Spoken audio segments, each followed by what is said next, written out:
قربانی کے لیے مسلمان ہونا، کافر پر تو واجب ہو نہیں سکتی، تو مسلمان ہونا ضروری ہے اس کے لیے۔ دوسرا عاقل ہونا، پاگل پر مجنون دیوانے پر نہیں ہے۔ اور تیسرا بالغ ہونا، نابالغ پر نہیں ہے۔ اور چوتھا مقیم ہونا، مسافر پر نہیں ہے۔ پانچواں مالک نصاب ہونا۔ ٹھیک، مسلمان ہونا، عاقل ہونا، بالغ ہونا، مقیم ہونا، مالک نصاب ہونا، یہ 5 چیزیں ہیں۔ اگر مسافر ہے، ان ایام میں سفر پر ہے، اور مان لیجئے کہ 92 یعنی 92 کلومیٹر کی دوری پر جانے کا ارادہ ہے اس کو، اور وہ اگر 15 دن سے کم کی نیت پر جا رہا ہے تو پھر وہ مسافر ہے۔ اور اس نے 15 دن کی نیت کر لی ہے، 15 دن سے زائد کی نیت کر لی ہے، تو پھر وہ مقیم ہو جائے گا۔ تو مسافر پر قربانی نہیں ہے، پاگل دیوانے مجنون پر قربانی نہیں ہے، اور مالک نصاب۔ یہ باتیں میں گزشتہ جمعہ کو بتا چکا ہوں، سرسری طور پر یہ بتا دیا تاکہ آپ کو یاد بھی ہو جائے یہ چیزیں ہیں، اور نصاب بھی بتا دیا تھا کہ کیا کیا چیزیں ہیں۔ قربانی کا جانور کیسا ہونا چاہیے وہ بھی بتا دیا تھا، سالم الاضحیٰ ہونا چاہیے، کان کٹا نہ ہو، ناک کٹے نہ ہو، لنگڑا نہ ہو، کانا نہ ہو، اندھا نہ ہو، یہ تمام چیزیں ہیں۔ تو جب جانور خریدیں آپ تو اس کا خیال رکھیں، چارہ دور کر کے بھی دیکھ لیا کریں کہ ایسا نہ ہو کہ وہ اندھائی ہو، سمجھ میں نہ آتا ہو، قریب سے کھا لیتا ہو، لیکن دور سے اگر رکھیں گے آپ اس کو پتہ نہ چلے، وہ آپ لے کر کے آ جائیں۔ عزیزان ملت اسلامیہ، وہ باتیں چونکہ بیان کر چکا ہوں۔ آج میں سیدنا ابراہیم علیہ السلام کی سیرت پر کچھ گفتگو کرنا چاہتا ہوں۔ انبیاء اکرام میں 1,24,000 کم و بیش انبیاء اکرام تشریف لے آئے، لیکن اسلام میں مانتے تو ہم سب کو ہیں، اس لیے کہ اگر انبیاء اکرام پر ایمان نہ لائیں تو مسلمان نہیں رہ پائیں گے۔ ہم سب کے عظمت سے، عزت سے، حرمت سے، تمام چیزوں سے واقف ہیں، اور تمام چیزیں سب میں انبیاء اکرام ہیں، ان کی تو بات ہی نرالی ہے۔ لیکن جو مقام اسلام میں سیدنا ابراہیم علیہ السلام کا ہے وہ کسی کا نہیں ہے۔ اس لیے کہ آقا کریم صلی اللہ علیہ وسلم نے جب حکم فرمایا کہ رب کا حکم ہے قربانی کرنے کے لیے، تو صحابہ نے پوچھا ما هذه الاضاحی یا رسول اللہ صلی اللہ علیہ وسلم، قربانی کیا ہے؟ قربانی کیا چیز ہے، کیا ہے یہ؟ تو آقا کریم صلی اللہ علیہ وسلم نے ارشاد فرمایا سنت ابیکم ابراہیم، یہ تمہارے باپ ابراہیم علیہ السلام کی سنت ہے۔ حالانکہ سنت تو نبی کریم علیہ السلام کی بھی ہے۔ نماز میں ہم درود شریف پڑھتے ہیں، اللہم صلی علی سیدنا محمد وعلی آل محمد کما صلیت علی ابراہیم وعلی آل ابراہیم۔ جتنی قربتیاں ہیں آقا خود فرماتے ہیں کہ میں اپنے باپ ابراہیم علیہ السلام کی دعا ہوں۔ تو جتنی قربت ہے اسلام میں بہت ساری چیزیں ہیں، ان چیزوں کو جو سیدنا ابراہیم علیہ السلام نے کیا ہے اسے لیا گیا ہے۔ اللہ نے فرمایا میرے ابراہیم میرے دوست ہیں۔ ایک ہوتا ہے کہ میں بولوں کہ میں آپ کا دوست ہوں، یا آپ بولیں کہ آپ میرے دوست ہیں، ایک الگ بات ہوتی ہے۔ رب جسے خود فرما دے کہ ابراہیم میرے دوست ہیں، جسے خود خلیلی کا تاج رب کریم پہنا دے اور فرمائے فاتخذ اللہ ابراہیم خلیلا، ابراہیم علیہ السلام کو اللہ تعالیٰ نے اپنا دوست بنایا۔ تو رب تو علیم و خبیر ہے، سمیع و بصیر ہے، وہ جانتا ہے۔ اب جب خلیل بنتا ہے آدمی، جب دوست بن جاتا ہے تو پھر دوستی کے کچھ تقاضے بھی ہوتے ہیں، دوستی کے کچھ اصول بھی ہوتے ہیں، کچھ ضابطے بھی ہوتے ہیں۔ اب ابراہیم علیہ السلام کی خلیلی کا امتحان دیکھیے کس طرح سے ہو رہا ہے. دوست ہیں. اے ابراہیم تم مجھے کیا دے سکتے ہو؟ کیا دے سکتے ہو؟ کہا پروردگار جان بھی تیری ہے، مال بھی تیرا ہے، سب کچھ تیرا ہی ہے. میرا جو کچھ ہے سب کچھ تیرا ہے، جو چاہے لے. تو ان سے ہر چیز کا امتحان لیا گیا. فرشتوں نے کہا کہ پروردگار خلیل اللہ فرمایا ہے ان کو، تو تیرے خلیل ہیں. کہا جاؤ دیکھ لو، جاؤ دیکھ لو. تو فرشتہ جا کر کے ایک جگہ جہاں یہ اپنے اونٹ وغیرہ چرا رہے تھے، تو جا کر کے وہاں پر سبحان اللہ کا ورد کرنے لگے. جب یہ آپ نے آواز سنی سبحان اللہ، تو آپ نے فرمایا میرے پروردگار کا نام کون بلند کر رہا ہے؟ آپ نے کہا دیکھا کہ ایک شخص بیٹھا ہوا ہے لباس بشری میں اور اس طرح سے کہہ رہا. کہا ایک بار اور کہہ دو، ایک بار اور کہہ دو. کہا پہلے تو میں اپنے سے کہہ رہا تھا، لیکن اب آپ کے کہنے کی بات ہے تو اس طرح نہیں بات بنے گی، اب شرط رہے گی اس پر. کہا کیا شرط ہو سکتی ہے؟ کہا جتنے اونٹ ہیں سب دینا پڑے گا آپ کو. کہا لے لو، اونٹ لے لو، بول تو بول دیا. کہا بھائی ٹھیک ہے میں نے تو بول دیا. کہا پھر بولو. کہا نہیں ہے پھر شرط رہے گی. کہ جتنے مویشی اور ہیں یہ بھی دے دیجیے تب بولوں گا. کہا لے لو. اب سارا کچھ دے دیا، کچھ بچا نہیں تھا. کہا پھر بولو. تو کہنے لگے کہ اب پھر شرط ہے، اب تو تمہارے پاس کچھ بچا بھی نہیں، دو گے کیا؟ کہا یار ابھی بچا ہوا ہے. کہا کیا بچا ہوا ہے؟ کہا بچا یہ ہے کہ اتنے اونٹ اور مویشیاں جو تمہارے پاس ہے موجود، ان کو چرانے والا بھی تو کوئی چاہیے نا. میرے رب کا نام لو اور مجھے لے لو، میں ان کو چراؤں گا. یہ خلیلی ہے. فرشتے نے کہا پروردگار تیرا خلیل تو واقعی خلیل ہے، سب کچھ تیری بارگاہ میں عطا کر دینا چاہتا ہے، جو کہو تو تیرے نام پر سب قربان ہے.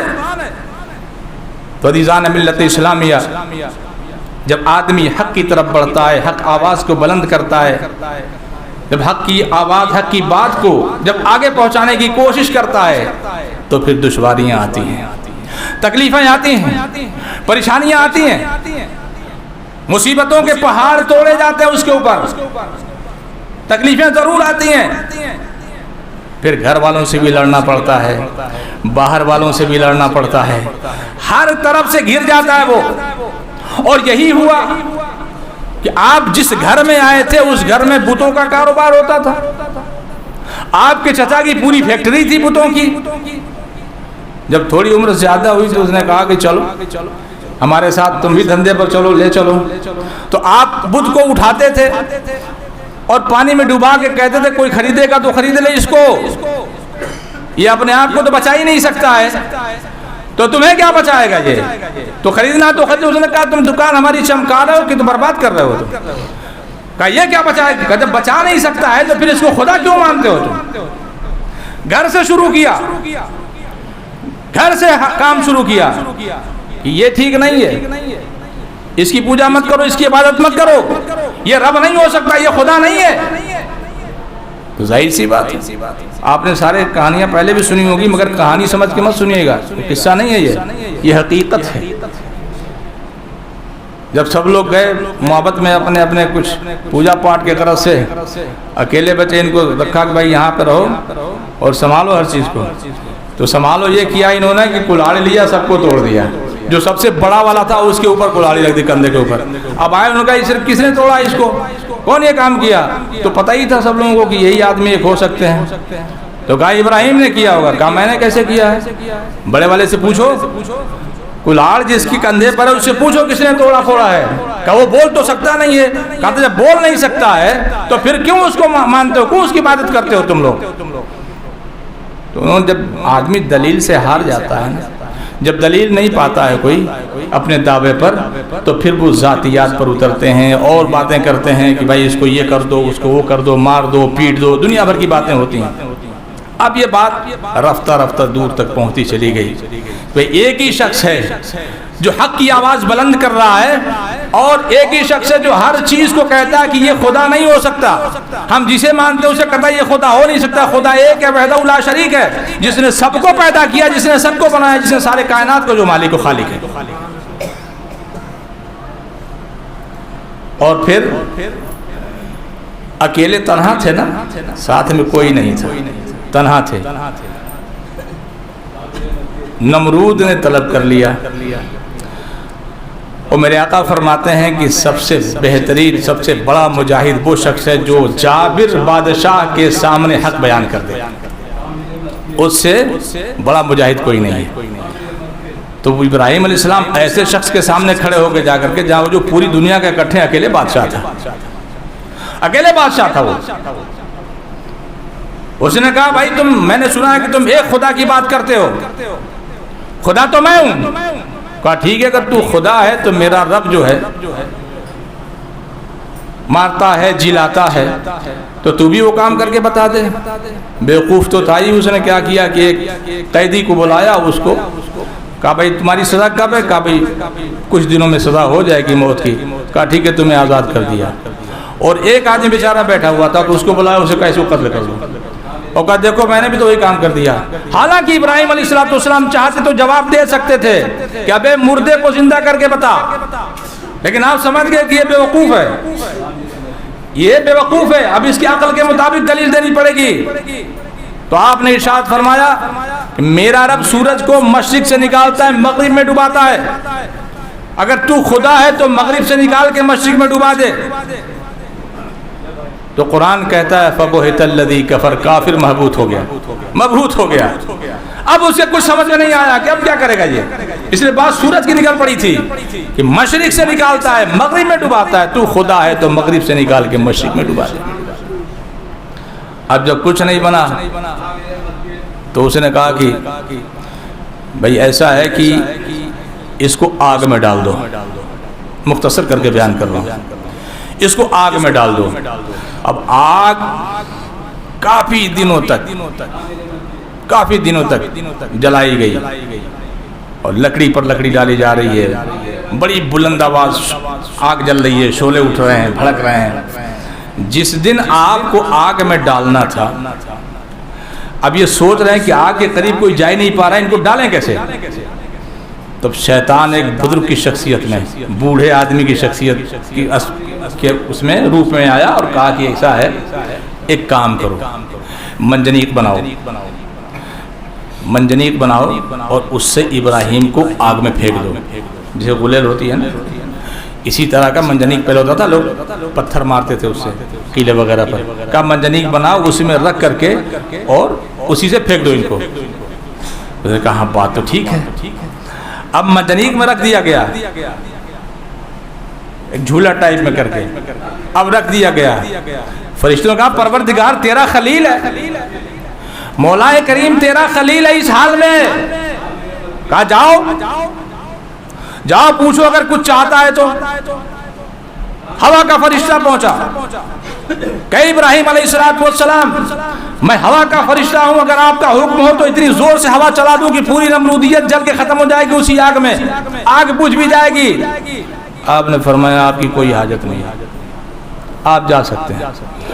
بارش کا فرشتہ آیا، کہے پیغمبر اگر آپ ارشاد فرمائیں، حکم عطا فرمائیں تو اتنی بارش برسا دوں کہ آگ بالکل ختم ہو جائے، بجھ جائے، کچھ نہ بچے۔ آپ نے فرمایا کوئی ضرورت نہیں، آپ جا سکتے ہیں۔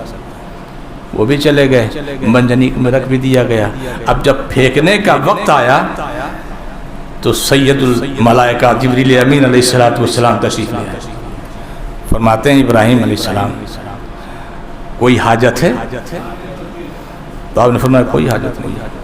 کہا چلیے مجھ سے حاجت نہیں ہے، مجھ سے اگر حاجت نہیں ہے تو رب سے ہی کہہ لیجئے۔ تو فرماتے ہیں جبریل کہا اس سے جاتا ہے جو دیکھتا نہ ہو، کہا اس سے جاتا ہے جو سنتا نہ ہو،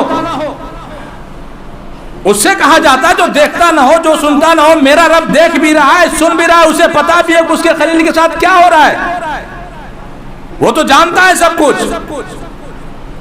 تو میں یہ بھی نہیں کہہ سکتا ہوں، میرا رب اگر اسی میں راضی ہے کہ مجھے آگ میں پھینک دیا جائے اور جلا دیا جائے تو میں جلنے کے لیے تیار ہوں۔ منجنیق چلا دی گئی، آگ میں ڈال دیا گیا، ادھر آگ میں پھینکا گیا، ادھر رب کی طرف سے قلنا، رب فرماتا ہے ہم نے کہا۔ اس میں جلال بھی ہے، کیونکہ اگر کوئی بات ہوتی ہے تو آپس میں ہم بات کرتے ہیں، اگر ہم بولتے ہیں تو کچھ لوگوں کو برا بھی لگ سکتا ہے، یار ہم والی بات کر رہے ہیں، لیکن رب تو ساری شایان شان اسی کی ہے۔ رب فرماتا ہے قلنا، ہم نے کہا یا نار کونی بردم و سلاما علی ابراہیم، اے آگ ابراہیم پر ٹھنڈی اور سلامتی ہو جا۔ اب آگ کی کیا مجال تھی کہ ٹھنڈی نہ ہو، آگ کی کیا مجال تھی کہ سلامت نہ ہو جائے، آگ گلزار بن گئی۔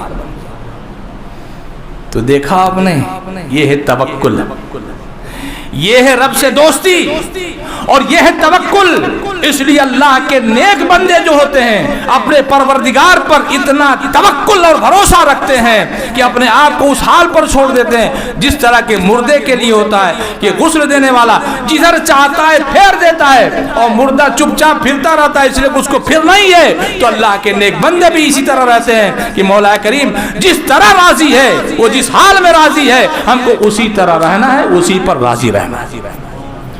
تو پھر جب اسی پر راضی رہتے ہیں تو رب کریم اسی طرح ان کے ساتھ کرتا ہے معاملہ۔ اب آگ سے نکلے فلسطین چلے گئے، اور فلسطین گئے، مان لیجئے پھر شادی تو ہو ہی چکی تھی، حضرت سارہ رضی اللہ تعالیٰ عنہ آپ کی پہلی زوجہ ہیں۔ کچھ بات چیت چلی تو آپ نے فرمایا کہ پروردگار رب حب لی من الصالحین، ربی حب لی من الصالحین، یا اللہ مجھے عطا فرما دے نیک بیٹا۔ حضرت سارہ فرماتی ہیں کہ شاید میرے وطن سے تو امید نہیں ہے، تو آپ حضرت حاجرہ سے ان سے نکاح فرما لیں۔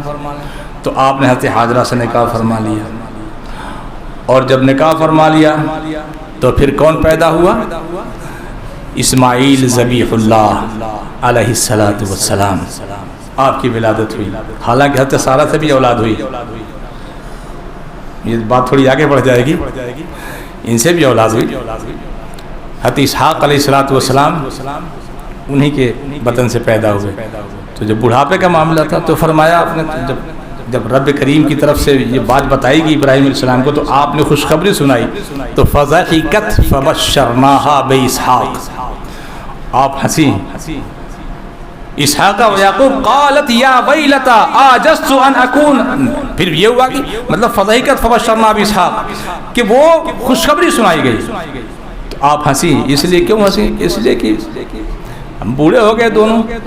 تو کہا تمہیں اللہ کی رحمت، اس کے کرم پر تعجب ہے؟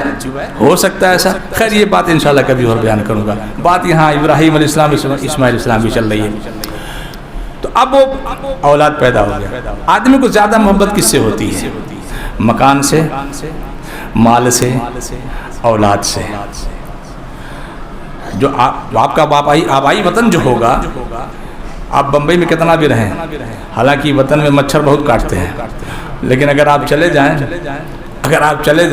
تو اتنا سکون ملے گا آپ کو، بھلے مچھر اٹھا لے جائیں کوئی مسئلہ نہیں ہے۔ بعض لوگ ایسے جنہوں نے ایسی سہولتیں مہیا کی ہوئی ہیں کہ اس سے بچ جاتے ہیں، لیکن بہت سے ایسے بھی ہیں کہ وہ ایسا لگتا ہے کہ اٹھا لے جائیں گے، لیکن پھر بھی سکون میسر ہوتا ہے ان کو۔ تو آدمی کو اپنا گھر بڑا پیارا ہوتا ہے، مال بڑا پیارا ہوتا ہے، اولاد بڑی پیاری ہوتی ہے، جان بڑی پیاری ہوتی ہے۔ تو جان کی بات تو ہو چکی، جان تو قربان کر چکے، آگ میں ڈال دیا گیا۔ اب جب بچہ پیدا ہوا تو اب چھوٹی سی عمر ہے ابھی، قرآن کہتا ہے کہ جب وہ اس قابل ہو گئے کہ باپ کی انگلی پکڑ کے چلنے لگیں، اس قابل ہو گئے، تو رب کا حکم آ گیا، کہا ابراہیم 3 دن خواب دیکھا آپ نے۔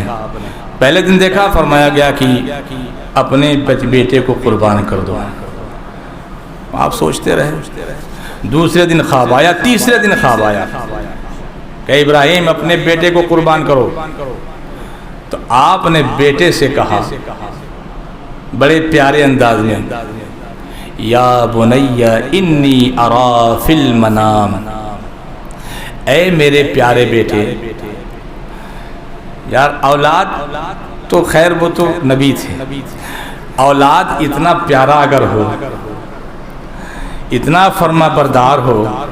یا بنی انی ارا فی المنام انی اذبحک فانظر ماذا تری، اے میرے پیارے بیٹے میں نے خواب دیکھا ہے کہ میں تجھے اللہ کے راہ میں قربان کر دوں. حکم ہوا ہے پروردگار کا، اور انبیاء کا خواب سچا ہوتا ہے. یہ ہمارا آپ کا خواب نہیں، نبیوں کا خواب ہے. تو فرمایا میں نے خواب دیکھا ہے کہ تجھے اللہ کی راہ میں قربان کر دوں. تو بتا تیری کیا رائے ہے، تیری کیا رائے ہے؟ فانظر ماذا تری. تو بیٹا بھی تو بیٹا ہے، وہ بھی ایسا بیٹا جس پر فخر بھی کیا جا سکتا ہے، بہت کچھ کہا جا سکتا ہے. تو یہ نہیں کہا. اب اس میں ایک جملہ اور بتاؤں گا آپ کو. قال یا ابت فعل، اے وہاں کہا پیارے بیٹے، تو یہاں بیٹے نے بھی کیا کہا؟ یا ابت فعل، اے میرے پیارے ابا حضور. یا ابت فعل ما تؤمر ستجدنی، آپ کو جو رب کا حکم ہوا ہے وہ کر گزریے. اب بات تو پوری ہو سکی تھی، ستجدنی، بات تو یہیں سے پوری ہو گئی تھی. جو آپ نے رب نے جو حکم دیا ہے آپ کو وہ کر جائیے. یا ابت فعل، جو رب نے حکم دیا کر دے. لیکن نہیں، ما تؤمر ستجدنی انشاء اللہ من الصابرین، اللہ نے چاہا تو مجھے آپ صابروں میں سے پائیں گے. یہ ہو سکتا تھا کہتے تھے کہ نہیں آپ اپنا کام کر دیجئے کوئی مسئلہ نہیں. نہیں، رب نے چاہا تو، اگر رب نے چاہا تو آپ مجھے صبر کرنے والوں میں پائیں گے. توکل بھی بتا دیا اور رب سے محبت اور دوستی بھی بتا دی کہ رب کے چاہے بغیر کچھ نہیں بنے گا. اس لیے میرے رب نے اگر چاہا تو ستجدنی انشاءاللہ من الصابرین، تو آپ مجھے صبر کرنے والوں میں پائیں گے. تو عزیزان ملت اسلامیہ، یہ وہی بیٹا ہے کہ شیر خارگی ہے. ابھی تو بچپنا ہے، ابھی تو دودھ پی رہے تھے، لیکن حکم ہو گیا تھا کہ لے جاؤ ان کو وادی غیر ذی زرع. قرآن بیان کر رہا ہے، وہاں چھوڑو. جب چھوڑا تھا آپ نے تو وہاں کچھ نہیں تھا، نہ کوئی سایہ تھا، نہ کوئی آدمی تھا، صرف ماں اور بیٹے تھے. حضرت ہاجرہ تھی، حضرت اسماعیل تھے، اور تھوڑا سا کھجور دیا تھا اور تھوڑا ہی سا پانی تھا. کتنے دن تک کھجور چلا لیتے، کتنے دن تک پانی چلتا، اور چھوڑ کے جانے لگے. یہاں پہ ذرا سا رک کر کے ایک بات عرض کروں گا کہ جب چھوڑ کے جانے لگے تو حضرت ہاجرہ پوچھتی ہیں کہ کس کے سہارے چھوڑ کے جا رہے ہیں؟ کہا ابراہیم کس کے سہارے ہمیں یہاں چھوڑ کے جا رہے ہیں؟ بے آب و گیا میں، صحرا میں، یہاں کچھ بھی نہیں، نہ پانی ہے، نہ دانا ہے، نہ آدمی کوئی نہیں ہے. کیا یہ میرے پروردگار کا حکم ہے؟ تو دھیرے سے سر ہلایا، فرمایا ہاں اللہ کا حکم ہے. تو ہونا تو یہ چاہیے تھا، اب یہیں پر غور کریے گا، ہونا تو یہ چاہیے تھا کہ حضرت ابراہیم علیہ السلام ان سے فرماتے کہ ہاجرہ یہ رب کا حکم ہے، اس لیے تم اطمینان و سکون سے رہو، صبر و استقامت کا پہاڑ بن جاؤ. یہ سارا کام ان کا تھا کہ یہ انہیں سمجھاتے. لیکن فرما بردار بیوی تھی، پیغمبر کی بیوی تھی، پیغمبر کی ماں تھی. ارشاد فرماتی ہیں اے ابراہیم، اگر اب دیکھیے تشفی وہ دے رہی ہیں، اے ابراہیم اگر یہ میرے رب کا حکم ہے تو آپ بالکل اطمینان سے جائیے اور ہماری فکر مت کریے گا. اس لیے جس رب نے ہمیں یہاں چھوڑنے کا حکم عطا فرمایا ہے وہ ہمیں ضائع نہیں فرمائے گا. آج کی عورت کپڑا پھاڑ ڈالے ہوتی، آج کی عورت ہوتی تو کپڑا ہی پھاڑ دیتی. کہ دیکھو ابھی آپ گیا میں چھوڑ کے جا رہے اور کرو، رب کا حکم ہے. اس کو تو اتنا بھی صبر نہیں ہے بیچاری کو کہ اگر اتنا ہی پیسہ لے کر کے آیا کہ اس میں روٹی بن سکتی ہے اور چٹنی بن سکتی ہے. صرف روٹی بن سکتی ہے اور دھنیا مرچا لہسن ملا کے چٹنی بن سکتی ہے. تو اتنا ہی بھی اسے صبر نہیں ہے کہ چلو آج روٹی چٹنی کھا لیتے ہیں، کوئی مسئلہ نہیں. نہیں، پھر تو جھگڑا چالو، مار ہو جائے. وہاں اتنا سا کھجور دیا، پانی دیا، تو رب کریم نے وہ چیزیں عطا فرما دی کہ قیامت تک حاجی جاتا رہے گا.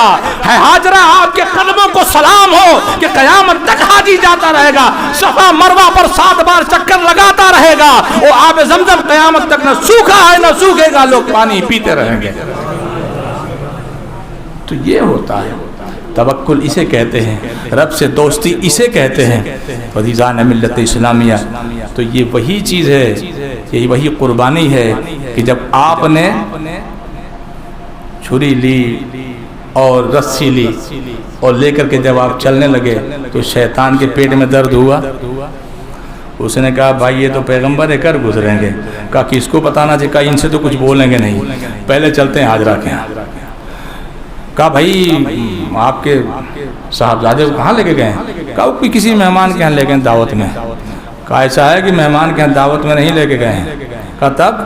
کہا ان کا خیال یہ ہے کہ رب کا حکم ہوا ہے کہ اسے قربان کر دو. کہا کوئی باپ بھی بھلا اپنے بیٹے کی قربانی دے گا, اسے ذبح کرے گا؟ ایسا ہو سکتا ہے؟ کہا نہیں, ان کا خیال یہی ہے کہ اللہ نے حکم فرمایا ہے.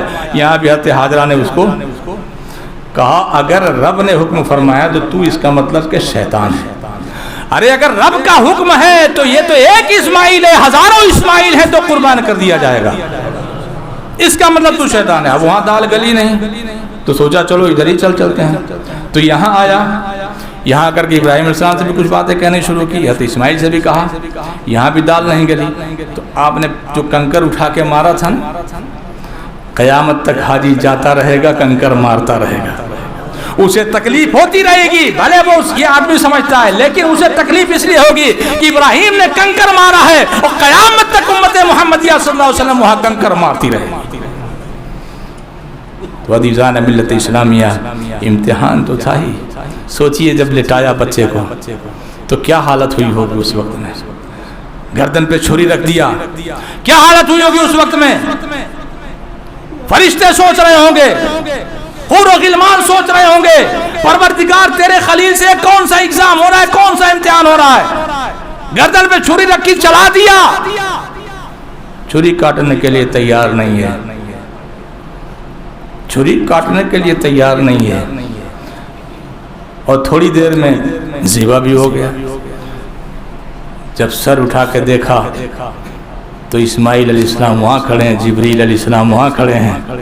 دمبا آ گیا تھا تو فدیے کے طور پر دمبا آیا, اور آج وہی دمبے کی وہی سنت ادا کی جاتی ہے قربانی کے لیے. تو وہی قربانی کی جاتی ہے. میرے رب کا فرمان بھی ہے, وہ آقا ارشاد فرماتے ہیں کہ ایام النہر میں ان 3 دنوں میں قربانی سے بہتر کوئی عمل ہی نہیں ہے, خون بہانے سے بہتر. اس لیے اس سے بہتر کوئی عمل نہیں ہے, اور جو قربانی پر پیسہ خرچ ہوتا ہے اس سے بہتر کوئی پیسہ نہیں. یہ وہ دن ہے. عزیزان ملت اسلامیہ, یہ باتیں تھیں, اور واقعی ہمیں بھی اسی طرح کے انداز رکھنے چاہیے. اور بات صحیح ہے, کسی شاعر نے کہا ہے کہ آج بھی ہو اگر ابراہیم سا ایما پیدا, آگ کر سکتی ہے انداز گلستہ پیدا. آج جو کچھ ہو رہا ہے یہ ہماری ناکامیاں ہیں, ہماری اپنے ہاتھوں کی کمائی ہوئی چیزیں ہیں. ایک بات اور عرض کر دوں کیونکہ بولنا پڑتا ہے. جیسے میں نے مویشی پالا ہوا ہے, میں نے جانور پالا ہوا ہے کوئی, تو چاہے تو وہ قربانی کا جانور پالا ہو یا کوئی جانور پالا ہو. مویشی اگر کوئی ہو, اونٹ ہو, گھوڑا ہو, گدھا ہو, بیل ہو, بکری ہو, بکرا ہو, کوئی بھی ہو, اگر میں نے پالا ہوا تو اس کا مسئول میں ہوں. جانور سے اگر کوئی نقصان ہوگا تو یہ حقوق العباد ہے, یاد رکھے, کان کھول کے سنیے آپ لوگ. اگر جانور کسی چیز کا نقصان کرے گا تو اس کا جو مالک ہے اس کے اوپر حقوق العباد ہوگا, اس کو اس کا ہرجانہ ادا کرنا پڑے گا. اگر یہاں نہیں کرے گا تو رب کی بارگاہ میں ضرور دینا پڑے گا. ہاں, اگر صاحب ملکیت نے معافی دے دی تو بات ختم ہو گئی. تو میں اس بات کے لیے کہوں گا کہ جو لوگ بھی, چاہے قربانی کا بکرا ہو چاہے بغیر قربانی کا بکرا ہو, اگر پالے پوسے ہیں تو اس کو صحیح ڈھنگ سے دیکھ ریکھ کریں, ورنہ کہ کسی کے گاڑی کا تار کاٹ دے, کسی کا سیٹ پھاڑ دے, کسی کا کچھ کر دیں. تو اگر یہ کام کرتے ہیں تو اس کا ڈائریکٹلی جو ہے حقوق العباد ہے اور یہ رب کی بارگاہ میں اس کی پکڑ ہو جائے گی. اس لیے ان باتوں کا خیال رکھنا بہت ضروری ہے. ہم چھوٹا سمجھتے ہیں کسی چیز کو لیکن چھوٹا نہیں ہوتا ہے, کل اسی زمرے میں آ جائیں گے اور اللہ کے عطاب میں گرفتار ہو جائیں گے. اس لیے ان باتوں کا کس لیے کہ جب وہ لے جائے گا بنوائے گا تو وائر کا الگ پیسہ دے گا, بنوانے کا الگ پیسہ دے گا. یہ پیسہ آپ کی وجہ سے ہوا, اگر آپ نے رکھا ہوتا ٹھیک ڈھنگ سے تو ایسا کرتا نہیں, اس کی کوئی غلطی نہیں ہے. لیکن جو مالک ہوتا ہے وہ مسئول ہوتا ہے. یہ شریعت کا, یہی شریعت کا حکم ہے, یہی فرمان ہے.